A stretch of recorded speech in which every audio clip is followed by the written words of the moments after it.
La première stratégie de sortie que nous allons traiter tout de suite est la stratégie de refinancement qui est beaucoup utilisée dans les pays anglo-saxons.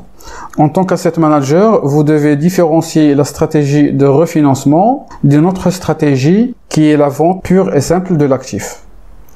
La stratégie de refinancement consiste tout simplement à obtenir un nouveau prêt sur l'actif. Et sachez que cette stratégie représente beaucoup d'avantages. La stratégie de refinancement consiste tout simplement à obtenir un nouveau prêt sur l'actif. Et sachez que cette stratégie représente beaucoup d'avantages. Le premier avantage est que le refinancement n'est pas concerné par le paiement de droits de mutation, notaire et autres, ni de commission d'agents immobiliers. Toutefois, il faut vérifier que c'est le cas dans votre pays. Beaucoup d'investisseurs aiment recourir au refinancement pour échapper à la fiscalité qui entoure la vente des biens immobiliers et donc ils préfèrent refinancer le bien au lieu de le vendre. Maintenant, en refinançant l'actif, vous diminuez le risque de l'opération, mais vous l'augmentez en même temps. Qu'est-ce que je veux dire par ça? En effet, en refinançant l'actif, vous réduisez la quote-part des fonds propres investis. C'est ainsi que vous allez récupérer vos fonds propres et l'investissement immobilier sera dépendant sur une grande partie de la dette. Et donc, si les choses tournent mal, cela n'aura pas un impact aussi important sur le rendement de vos investissements.